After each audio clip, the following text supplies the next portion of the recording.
Saudara Kompas TV, drama 19 bulan penculikan pilot Susi Air Philip Martens akhirnya usai. Tim negosiator dari Indonesia bersama dengan kelompok kriminal bersenjata berhasil menyepakati untuk kemudian membebaskan Philip Martens kembali ke keluarganya. Seperti apa kisah di balik proses negosiasinya? Sudah bersama saya dengan mantan penjabat Bupati Nduga, Bapak Edison Dwijangge yang sekaligus tim negosiator pembebasan Philip Martens. Selamat siang Bapak. Selamat siang. Apa kabarnya nih Pak hari ini? Aman, terkendali, baik-baik. Rasa berdebarnya masih adakah sampai saat ini Pak? Ya, rasa berdebar, tapi rasa beban ya. Beban ya masih kami rasa. Beban. Bebannya seperti apa nih Pak? Ya, apakah? Yaitu sebagai tim pendamping ya, tim pendamping yang selama 19 bulan kami lakukan pendampingan kepada masyarakat dan juga pendampingan kepada pilot. Kami merasa itu dua tanggung jawab yang kami harus laksanakan.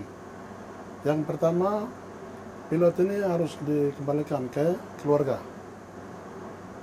dengan alasan-alasan yang cukup. Kedua, setelah pilot ini bebas, pasti masyarakat akan menyampaikan harapan-harapan dan tuntutan-tuntutan kepada pemerintah Indonesia untuk kembali melihat dalam rangka rehabilitasi dan rekonstruksi pembangunan daerah untuk merapikan semua ekses sampingan negatif yang sudah terjadi selama 19 bulan.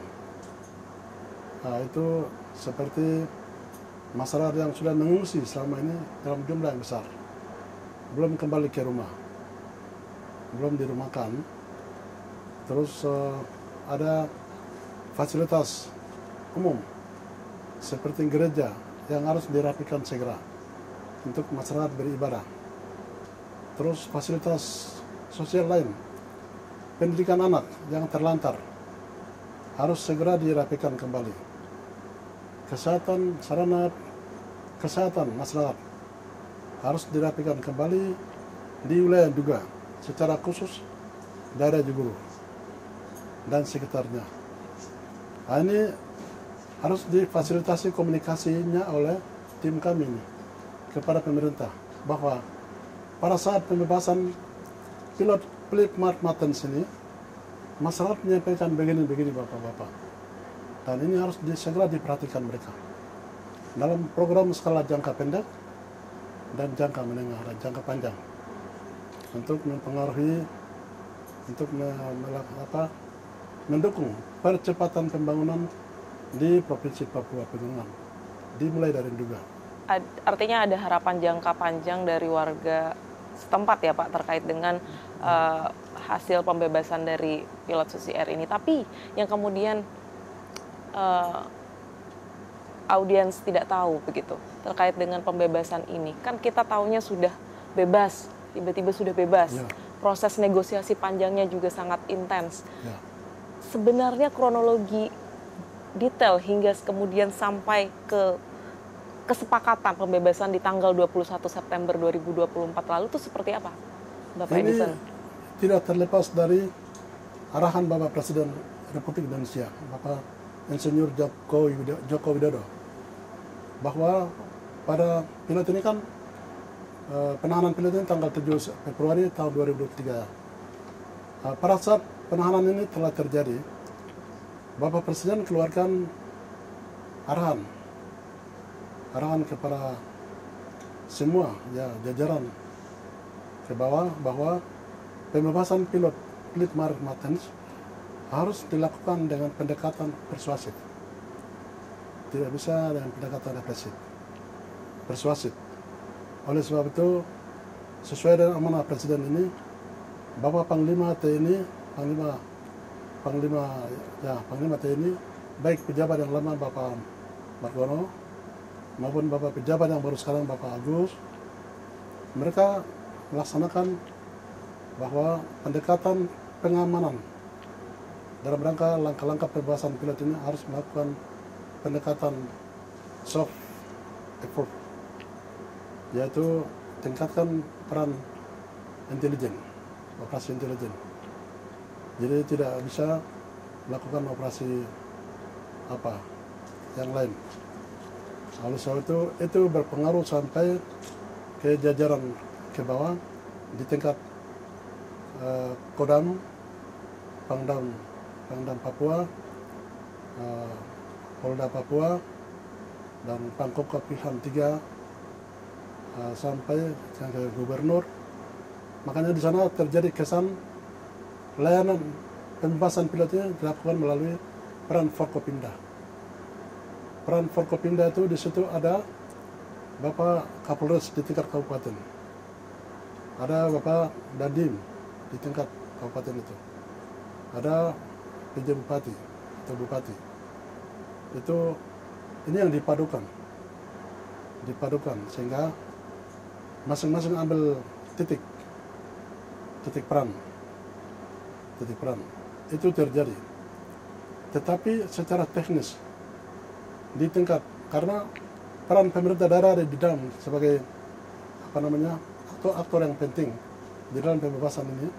Pemerintah daerah melalui bupati, pada waktu itu saya pas bulan Juni tanggal 5, terima kasih pemerintah Indonesia melalui Bapak Menteri Dalam Negeri memberikan kesempatan kepada saya untuk memimpin daerah ini sebagai PJ Bupati dalam transisi pemerintah ini. Tugasnya ada dua, adalah biasa. Satu, untuk menjaga transisi pemerintahan. Kedua, untuk mengawal suksesi pelaksanaan pileg dan pilpres dan fasilitasi pilkada. Itu dua, untuk daerah-daerah yang normal ya. Tapi untuk juga kita ada 3 tugas, yaitu yang satu adalah upaya pembebasan pilot ini menjadi, menurut Bapak Mendagri, ini tugas utama. Saudara PJ Bupati, tugasmu pertama adalah bebaskan pilot ini, dan yang lain itu tugas urutan nomor 2. Ini harapan Bapak Menteri Dalam Negeri. Makanya kami 3 tugas ini yang kami embali dalam masa 1 tahun pelaksanaan pemerintahan itu. Jadi semenjak pilot ini ditahan tanggal 7 Februari tahun 2023 sampai hari ini atau tanggal 21 September kemarin, hari 1 itu hari yang kita finish atas amanah itu. Jadi saya berterima kasih kepada Bapak Presiden karena arahan Bapak Presiden itu sangat membantu masyarakat di daerah. Mereka merasakan. Biasanya kalau hal terjadi begini, mereka khawatirnya ini akan terjadi operasi militer untuk percepatan tindakan dan selesai efek jerah. Tetapi ini ya amanah itu berjalan. Dikawal oleh Bapak Panglima TNI, Bapak Kapolri, Bapak Menteri Dalam Negeri, Bapak Menko Polhukam, Kepala Badan Intelijen Negara, dan Pangkostrat, Pak Kasdam, semua sampai ke sampai Bapak Pangdam dan Kapolda, sampai Pak Pangkop Wilhan 3, semua ini kerja satu arah saya lihat, terpadu. Tetapi masuk ke ring, di titik di mana pilot ditaruh ini, zona yang paling berat, di bawah kaki gunung, puncak gunung Trikora. Ya, itu di sana ada Damai Kartens. Damai Kartens berusaha masuk dari Kuyawagi, Lanijaya, juga dari Nduga, juga dari Timika. Karena masuk daerah Yuguru, itu kita pakai 4 pintu. 3 pintu melalui layanan udara, 1 pintu melalui jalan darat. Dari Wamena lewat Lanijaya, Kuyawagi, masuk ke wilayah juga. Dan itu tentu dengan infrastruktur yang seadanya ya Pak ya? Ya, dengan infrastruktur apa adanya ada. Jalan dari Wamena ke Lanijaya masih bisa. Taglani Jaya masuk ke Kuyawai ke sananya kan jalan belum buka baik. Betul. Jalan baru bongkar. Jadi itu tantangan yang memang kita jalani. Jadi 4 pintu itu. 4 pintu itu kita pakai.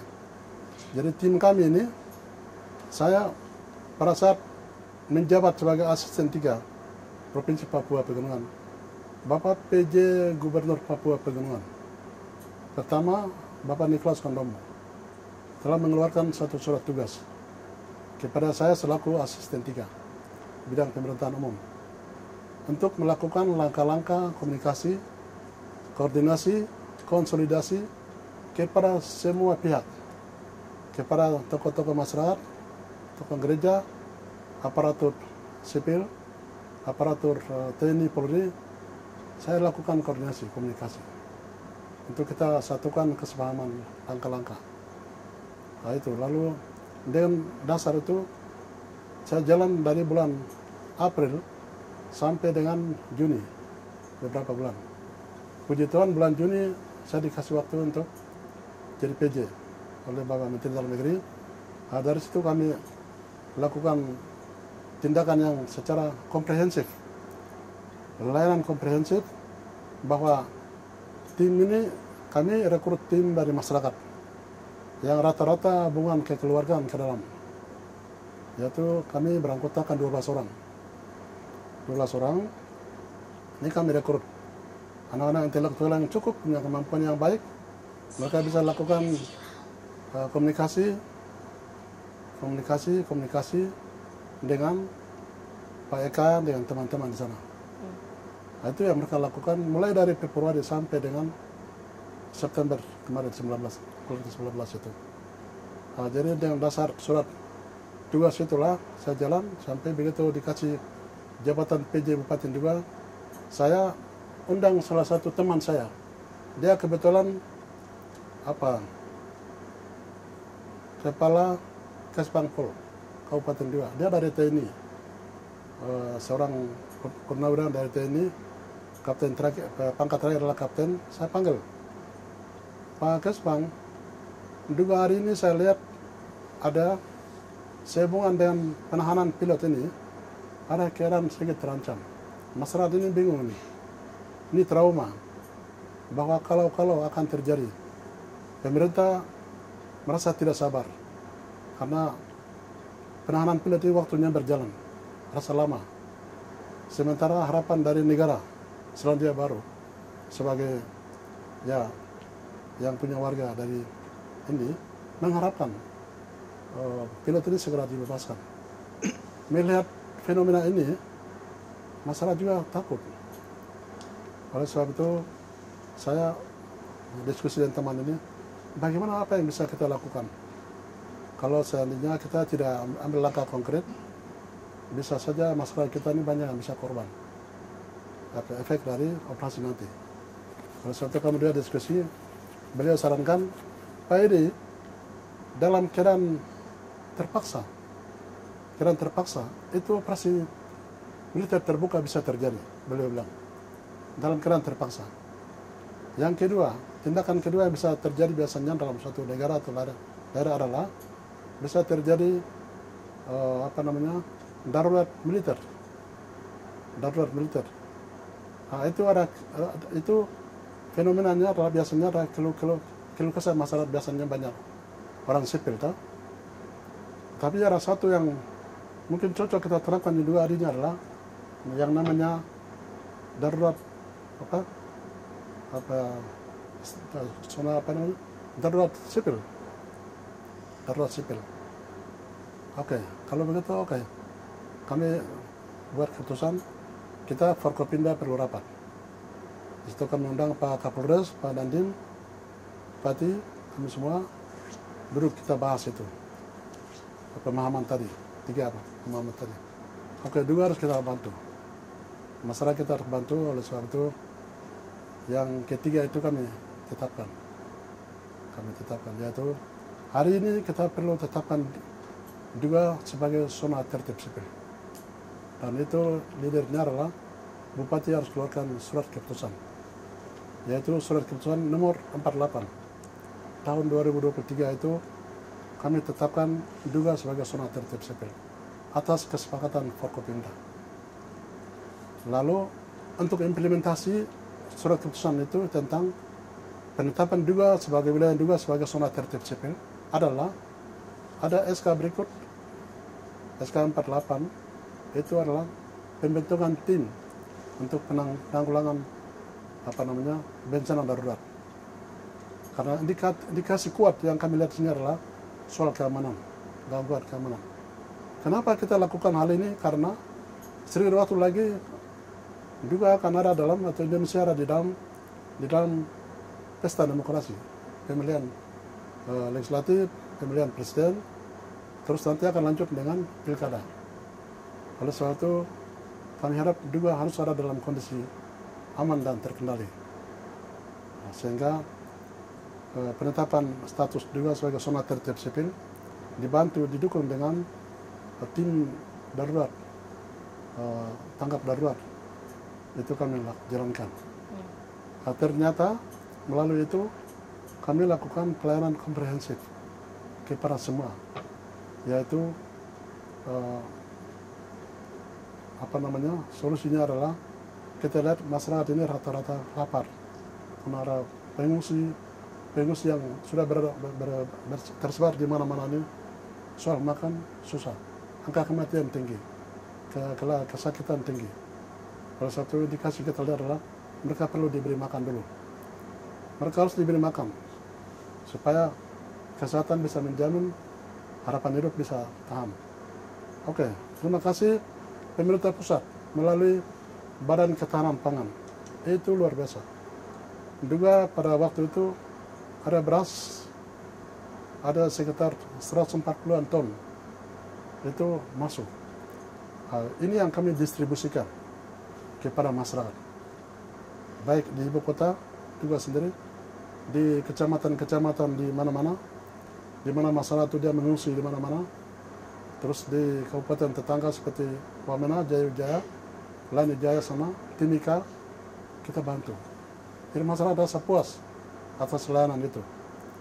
Jadi salah satu indikasi yang membuat dan pada saat itu juga begitu kami masuk ke kecamatan-kecamatan, ada kita jumpai orang sakit, ada ibu-ibu hamil yang harus segera kita jemput untuk segera ke dokter. Anak-anak sekolah perlu kita bantu. Ini kita lakukan pelayanan komprehensif.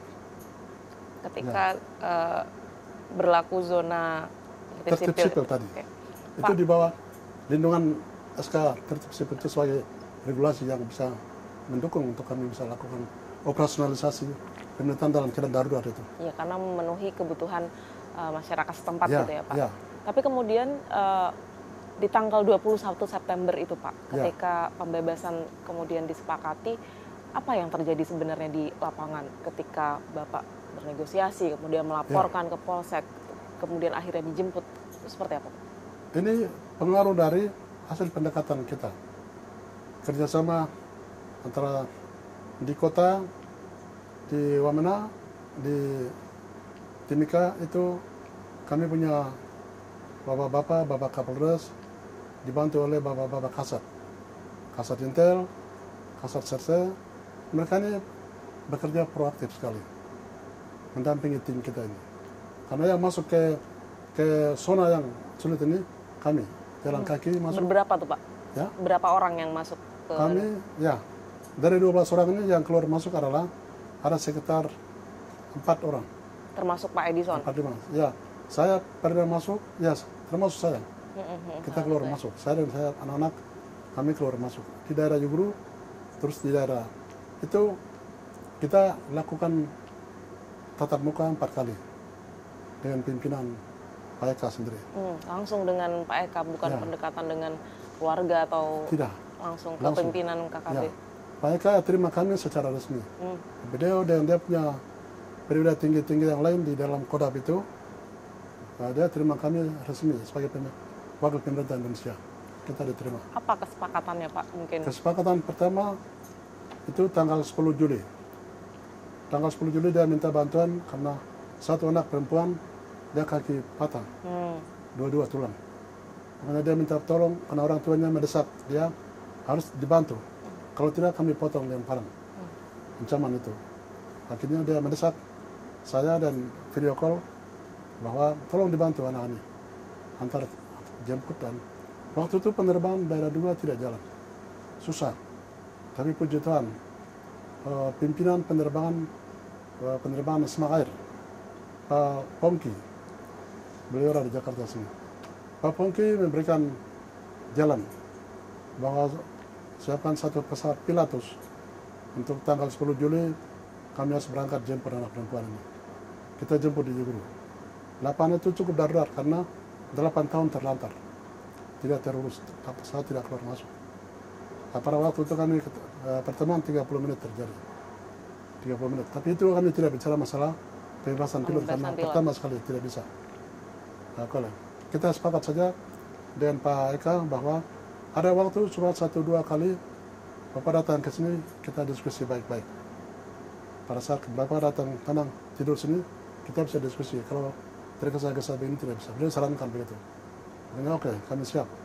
Tinggal kami siapkan waktu. Akhirnya pertemuan kedua terjadi tanggal 15 Desember. Desember. Oh, Desember. Pertemuan kedua Desember. Itu Agustus, September, Oktober, November, bulan kelima.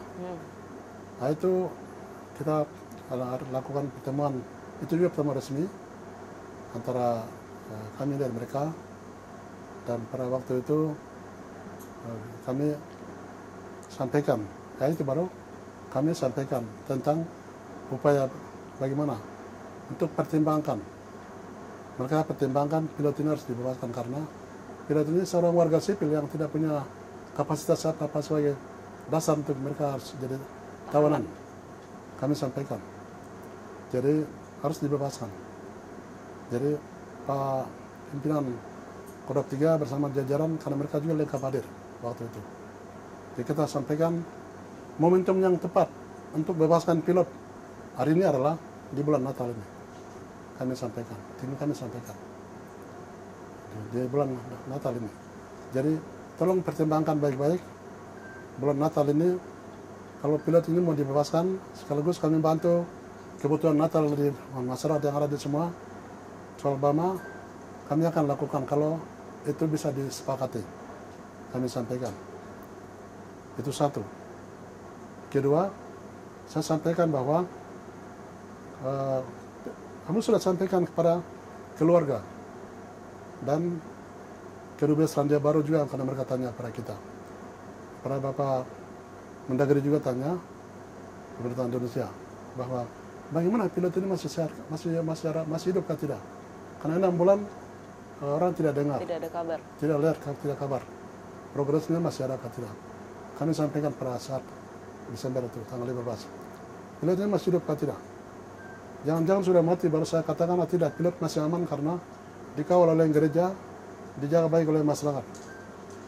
Jangan-jangan sudah mati baru saya katakan, coba bagaimana? Masih ada atau tidak?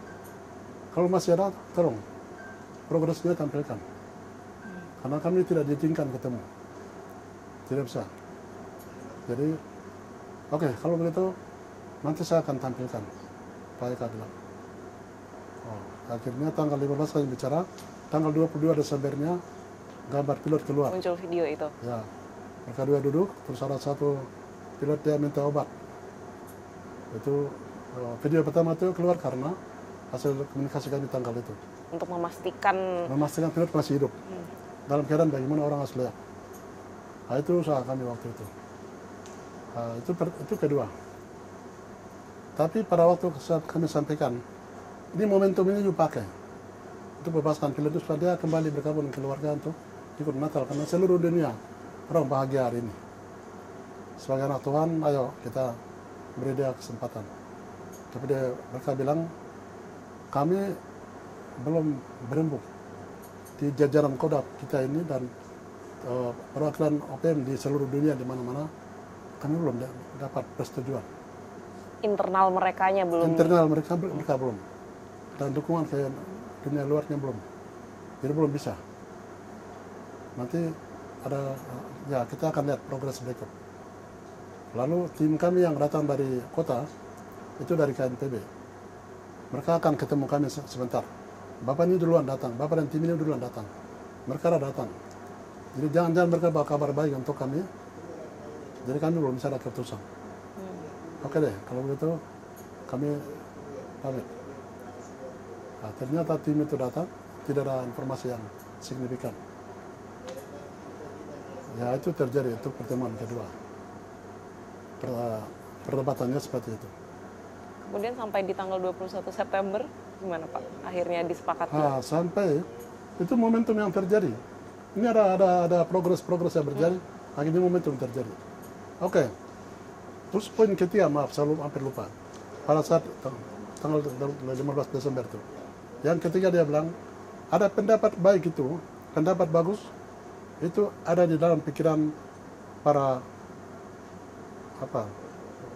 batalion ini, pimpinan batalion ini dengan aktor-aktor yang ada. Jadi saya tidak bisa buat keputusan sendiri. Kami harus dengar mereka dulu. Masukan mereka seperti apa semua, lalu kami akan buat kesimpulan.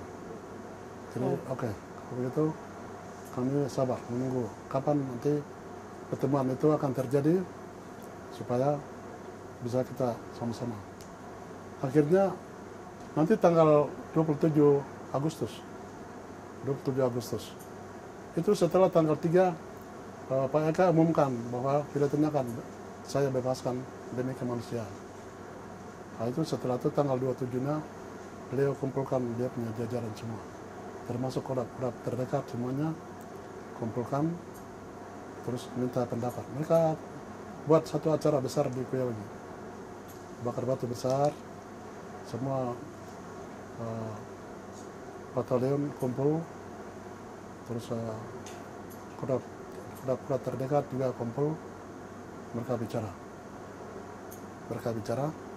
Di sana mereka sepakat berikan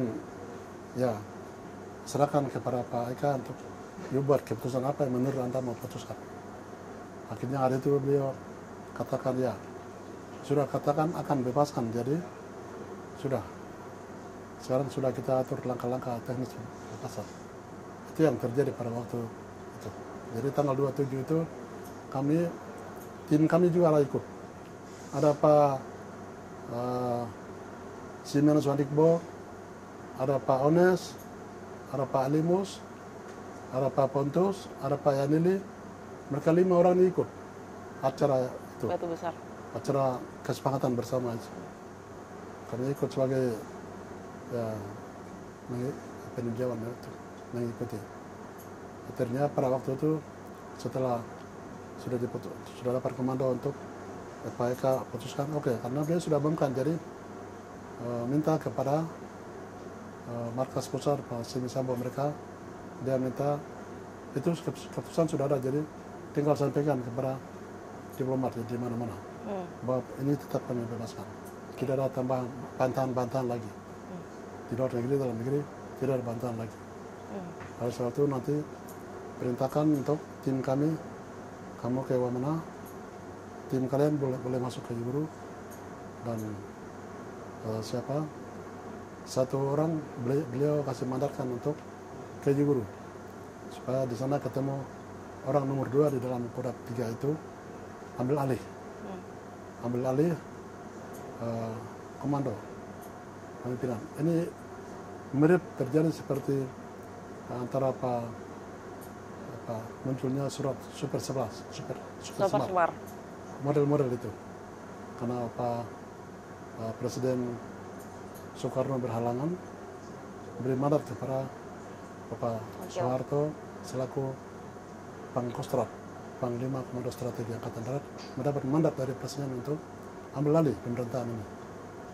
Akhirnya dia berantas G30 waktu itu. Ini hampir mirip-mirip karena ada halangan di Kuyawi waktu itu. Beliau sudah bebaskan. Kalau tidak mau bebaskan di Kuyawi gitu. Tapi muncul 2. Satu, masalah Kuyawi mereka tidak izinkan daerah mereka ini pakai untuk pembebasan pilot. Takut nanti kalau selesai ini ada operasi terjadi dari pihak TNI. Mereka takut. Mereka larang, harus kamu keluar dari sini ke tempat yang dimana pilot ditahan. Terus dari intern Kodak ada satu dua ya apa namanya batalion tertentu yang keberatan untuk pembebasan itu. Ada halangan, akhirnya Afganus menahan diri di situ untuk menjaga mengawal keadaan, perintahkan orang kepercayaannya yuk ke Guru dan kamu ambil langkah-langkah untuk pembebasan. Kami tim dikasih tahu juga kamu masuk untuk eksekusi keluar. Nah, itu terjadi tanggal 27 dan kami masuk 27 itu hari apa? Jumat ya. Nah, oke. Kami tanggal berapa ya? Tanggal 1 September kah? Itu tanggal berapa? Kami masuk ke Guru. Masuk ke Guru ternyata yang dapat mandat harus ke Gurunya orangnya tidak tiba. Dia malah ke tempat lain. Nanti suruh orang lainnya masuk. Karena tidak pasti Pak orang nomor 2 dari Korak itu, dia kirim lagi utusan ke Kuyawi lagi. Tanyakan ulang, apa benar? Kita ini benar kita bebaskan orangnya atau tidak. Setelah dicek ke sana, benar, sudah harus benar bahwa itu harus dibebaskan. Akhirnya kembali tanggal 19 tanggal 19. Kami 7 hari di Kuit, di Guru. Waktu itu kami 7 hari di sana. 7 hari itu kami ada kegiatan bahwa kami ingin ketemu pilot. Minta izin mereka untuk ketemu pilot. Karena batalion yang jaga pilot ini, kami harus minta dia untuk izinkan kami ketemu. Termasuk dia harus minta izin ke Pak Eka. Akhirnya tanggal 17 kami diizinkan waktu untuk ketemu dia, pilotnya. Ternyata pilot dalam keadaan sedikit baik, tapi ada sedikit pucat, sedikit lemah, kurus. Akhirnya kami kasih tahu di situ bahwa kita berdoa saja. Mudah-mudahan waktu Tuhan tidak terlalu lama untuk Anda bisa kembali bergabung ke keluarga. Nah, begitu kami sampaikan tanggal 17 itu, kami lari ke Timika. Terus tanggal 18 itu, tim kami Pak Yasvian dengan Pak Simianus dengan Pak Ones masuk. Pak Ones masuk ke Guru untuk memastikan pembahasan ini kita jadwalkan kapan. Oke. Setelah mereka masuk, saya masih di Timika dengan kita punya kota tim lain. Nanti tanggal 21 baru saya masuk. Itu kami anggap mereka semua sudah para di situ, dan tanggal itu harus kami jemput karena satu tekanan yang jadi pertimbangan bagi kami adalah pesawat heli yang kami pakai dari perusahaan ASEAN One. ASEAN One ini swasta ya Pak ya itu? Sudah jam terbang selesai. Hari Sabtu itu sudah close terakhir, dia mau maintenance selama 1 bulan. Pilot sampaikan begitu. Dan hari itu cuma satu flight. Tapi saya masuk begini, masalah belum selesai. Pak siapa ini? Ya orang nomor 2 yang diberi kepercayaan. Dia bilang saya tinggal sendiri, yang lain belum kumpul. Kita belum sepakat. Oke. Kalau itu saya turun, saya harus bermalam 7 hari situ untuk kami sama-sama berembuk untuk mempercepat proses. Itu terjadi akhirnya ya tanggal 21 pagi saya masuk. Lihat begini, masyarakat, gereja, mereka belum sampaikan tuntutan mereka tentang penjagaan pilot ini. Makanya oke, saya minta kapten, yuk buat 2 flight hari ini. Berangkat dulu 1 jam saya pakai untuk dengar mereka punya aspirasi dulu. Nah, pesawat balik ke Timika, cepat-cepat kumpul mereka, kami semua kumpul di situ. Pilotnya dipanggil, duduk sama-sama di situ, dan pimpinan gereja. Mereka sampaikan, masyarakat sampaikan mereka punya aspirasi tentang harapan mereka setelah bebaskan pilot ini. Bebaskan pilot ini karena alasan kita ini, alasan kami adalah ini. Yang soal pembangunan, perbaikan, berbagai sektor itu tadi ya Pak ya? Ya, dan figur pemerintahan yang bisa melakukan operasi pemerintahan ini, Bapak Presiden harus dengar. Tolong dengar kami. Itu gereja dan masyarakat sampaikan. Ada 3 orang yang bicara. 2, 1 dari gereja, dua dari masyarakat, satu dari seorang mama. Makanya begitu dia bicara, mama dua ini bicara selesai, mereka kasih ayam 2 ekor kepada pilot sebagai simbolis untuk titipan kami bahwa kami masih ada. Tolong jaga kami, lindungi kami, jangan kami musnah lagi. Itu bahasa yang tersirat ke dalam penyerahan ayam itu. Makanya ayam itu dia bawa sampai Selandia Baru hari ini, pilot ini. Ya sudah, hari itu kami sudah bersatu itu 1 jam kami pakai untuk sementara pesawat pergi pulang balik sudah clear, aman. Makanya pilot Ada berani. bisa menuju ke pesawat dan saya bilang kau duluan. Saya masih lihat suasana ini, jangan sampai ada muncul lagi apa-apa. Seperti yang di video Ya. yang sudah beredar itu ya Pak ya? Ya, video itu kami punya staf, dia bagian IT. Dia staf ahli IT yang dia ambil video itu semua. Ya Pak, sudah. merinding dengar ceritanya Pak, tapi ini kan udah berapa hari ya, 7 hari ya dari pembebasan kira-kira. Iya, dari tanggal 21. Ada yang sudah bertanya tuntutan saya gimana gitu nggak sih Pak dari warga setempat atau dari KB atau dari mana? Dari sana? Tuntutan tadi? Ya terkait dengan tuntutan-tuntutan mereka yang belum terpenuhi. Mereka ada 2 tuntutan. 2 tuntutan. Satu, itu atas pengalaman. Daerah ini pernah terjadi penyandaran 2 kali. Gesalem Mayuguri yang dekat. Mereka ini juga yang jadi korban penyandaran dulu, masalah ini. Jadi dulu penyandaran 7 orang warga asing, itu yang pernah, itu masyarakat sudah urus mereka baik-baik, kasih makan mereka, semua di tengah-tengah kesulitan itu mereka sudah jamin mereka selama penahanan itu. Sampai, tapi pada saat mau pembebasan itu, ada aktor yang bekukan, akhirnya tidak jadi. Mereka digiring ke arah utara, sampai di tengah-tengah sana, TNI yang sudah, TNI berhasil dijemput di sana itu waktu itu. Nah, tapi masyarakat yang sudah bantu para tawanan itu, tidak ada imbal balik apa-apa dalam bentuk rehabilitasi pembangunan. Tidak ada sampai hari ini. Kemarin isu itu muncul, pikiran muncul. Itu hampir mengganjal penahanan pilot ini terjadi. Hampir mengganjal.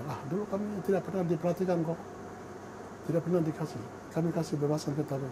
Ya sudah, biarlah orang ini tinggal. Ada pihak yang mau sampaikan begitu, yang korban. Tapi kami beri pengertian tidak. Sabar, ini beda. Bebaskan lebih baik daripada kamu tahan. Kalau kamu tahan, resikonya tinggi. Akhirnya bebaskan. Jadi mereka sampaikan itu tuntutannya. 1, pemerintah harus melakukan rehabilitasi sosial menyeluruh. Karena daerah 2 ini pengungsiannya 2 kali terjadi. Tahap pertama, 15 distrik kosong karena pembayantan karyawan perusahaan Istaka Karya di Yigi.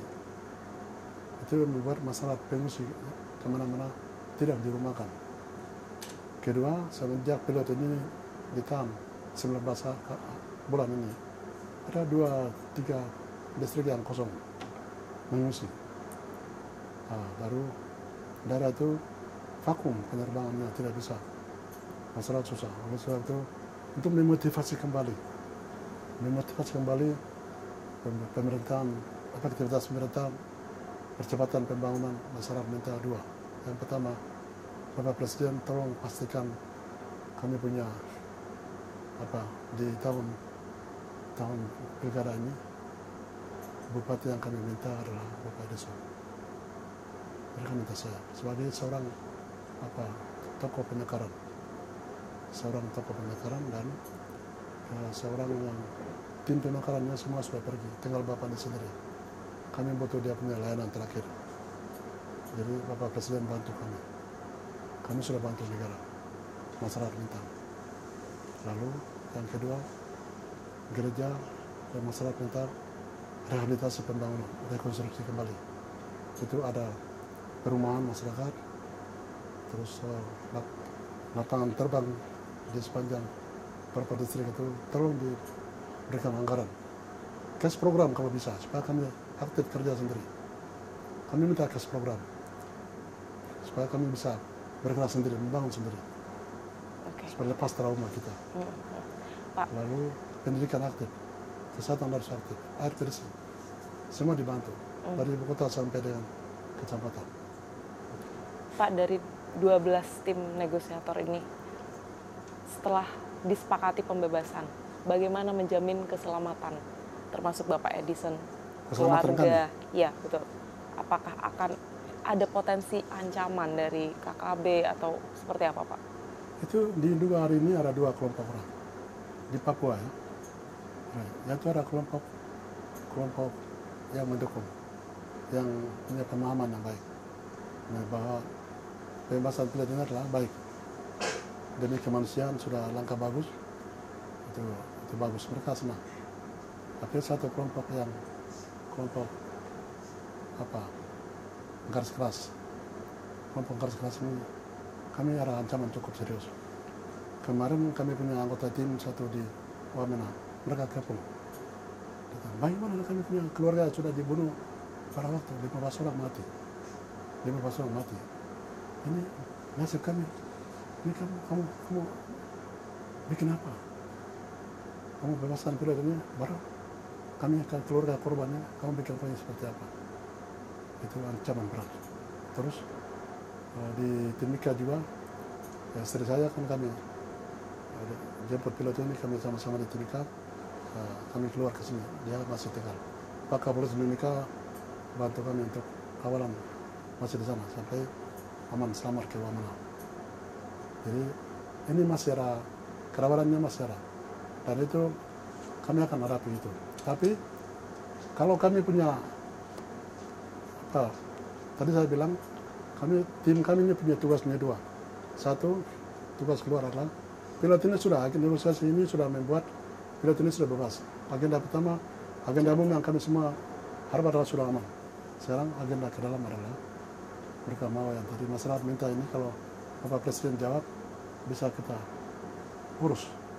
Saya rasa tidak ada masalah. Masalahnya ada sekalipun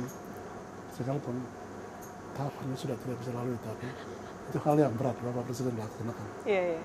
Nah, kalau tidak, saya tidak tahu. Mereka juga bodoh. Kita tidak boleh yang lain. Harus Bapak yang bupati.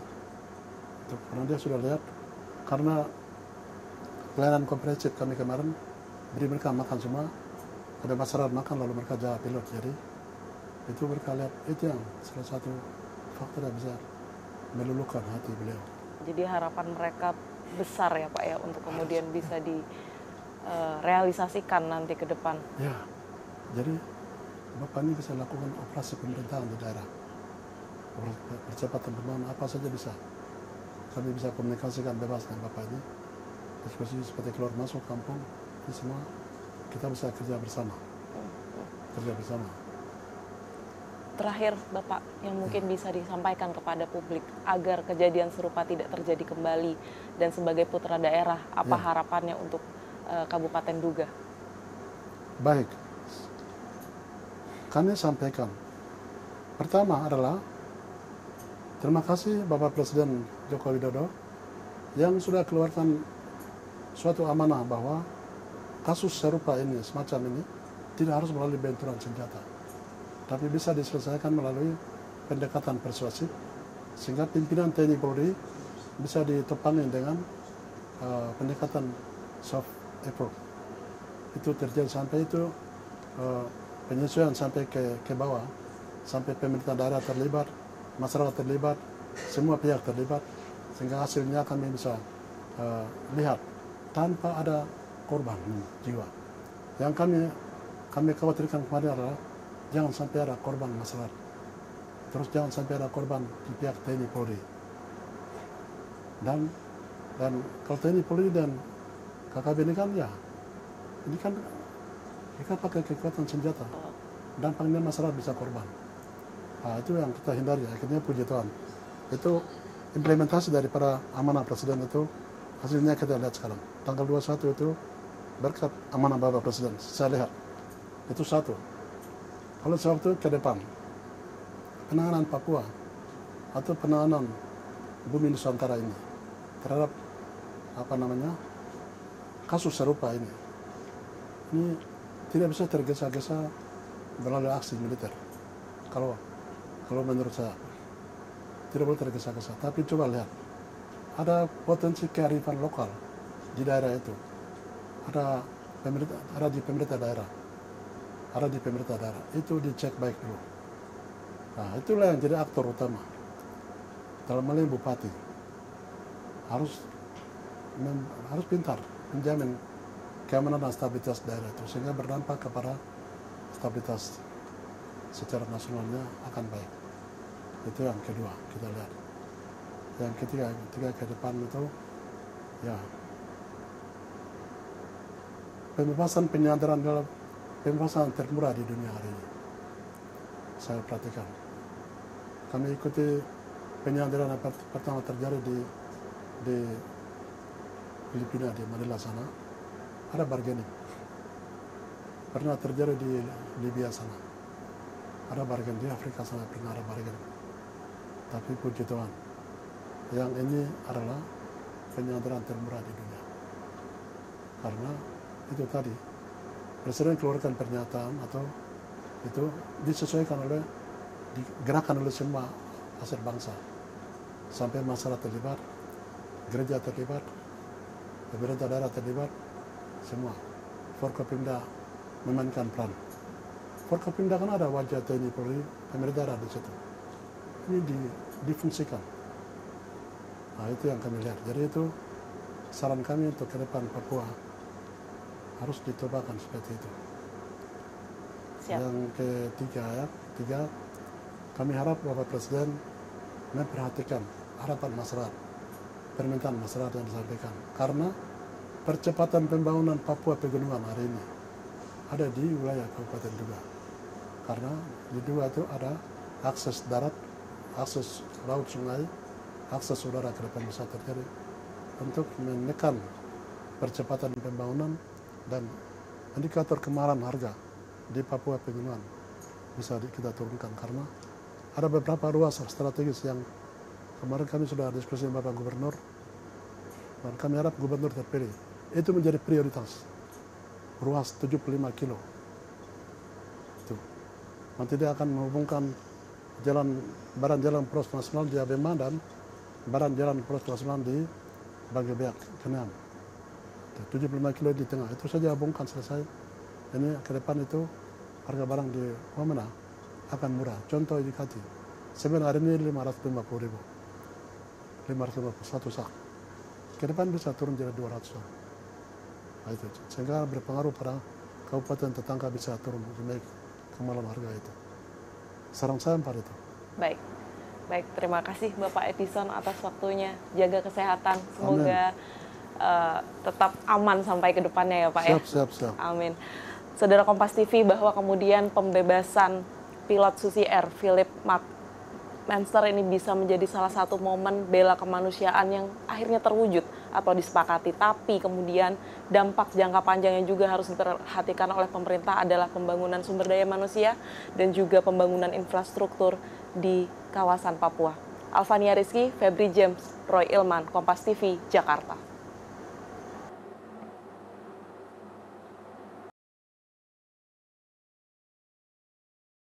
Junjung tinggi prinsip jurnalisme dalam setiap tayangan terbaiknya. Menghadirkan berita bernilai sebagai referensi. Gelar bicara yang tajam. Tidak, ini kan kebohongan dok. Mengupas fakta demi fakta dan mendorong pencarian solusi. Serta investigasi yang mengungkap kebenaran. Rosi, Satu Meja, The Forum, Sapa Indonesia Malam. Nilu, ikuti semuanya bersama Kompas TV.